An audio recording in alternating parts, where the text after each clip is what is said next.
இதுவே முதல் முறையாகும். ஜல்லிக்கட்டு பிரச்சனையை நான் முன்னாடியே பேசியிருக்கேன். அன்னைக்கு இதே பாரிசாலன் எழுதுனேன், ஜல்லிக்கட்டு போராட்டம் உலக அரசியல்னு ஒரு கட்டுரை எழுதுனேன். அது 2013 நான் போட்ட போஸ்ட். 2013 யார் உலக அரசியல் இலுமினாட்டி இந்த பீட்டா ஆர்கனைசேஷன் பின்னாடி இருந்து ஃபண்ட் வருது யார் எழுதுனான்னு போய் பாருங்க. ஆனா உனக்கு என்ன, ஒரு மீடியால இருக்க ஒருத்தன் அதை பாட்டு போட்டு டான்ஸ் போட்டு உனக்கு கேளிக்கையா சொன்னாதான் அது புரியுது பிடிக்குது. ஆனா இன்னைக்கு நம்ம நிறைய விஷயங்கள் பேசிக்கிட்டு இருக்கோம். சரி, ஒண்ணும் இல்ல. இப்ப நம்ம வேக்சினேஷன், நான் இன்னைக்கு தான் பேசுறேன் வேக்சினேஷனை பத்தி. இவ்வளவு விஷயத்த கெட்டதா செய்யற ஒரு அரசாங்கம் நம்மளாம் நல்லா வாழணுங்கிறதுக்காக வேக்சினேஷன் மட்டும் போடுது. நீங்க இப்படி யோசிச்சு பாருங்க. அப்ப அதுல ஏதோ ஒரு ஆப் அடிக்க போறான் நமக்கு இல்ல, அதுவும் கட்டாயம். ஸ்கூல் படிச்சா கட்டாயம் வேக்சினேஷன் பண்ணாம அவங்க ஸ்கூல்ல சேர்க்க முடியாது.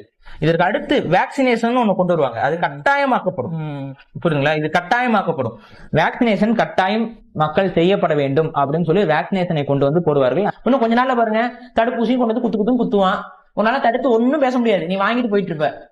கட்டாய தடுப்பூசியை கொண்டு வந்து போடுவான், உன்னால தடுக்க முடியாதுன்னு எத்தனை வருஷமா பேசிட்டு இருக்கேன். இதை கொண்டு வந்துட்டான்.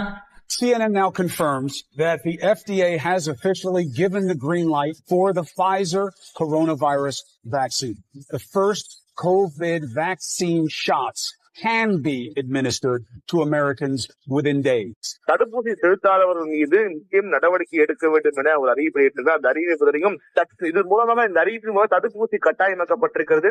சிப்பை கொண்டு வந்து உங்ககிட்ட போடுவான். இது நீங்க கார்டு எடுத்துட்டு போறீங்க, அதுவே உங்களுக்கு கொஞ்சம் கஷ்டமா இருக்கும். அந்த கார்டு எடுக்காம வந்துட்டீங்க. ஒண்ணு பண்ணுங்க, சிப்பு வாங்கி நீங்க ஊசி போட்டுருங்க. அப்ப எல்லாருக்கும் சிப் வந்துட்டுனா அவன் ஈஸியா ஐடென்டிஃபை பண்ணலாம், ஈஸியா ஐசோலேட் பண்ணலாம். போகும்போது வரும்போது சென்சார் வச்சு அவன் எங்க போறான் வராங்கிறது ஈஸியா கண்காணிக்கலாம். இதுதான் ஒரு கண்ட்ரோல். இதுதான் இதை கொண்டு வந்துட்டான்.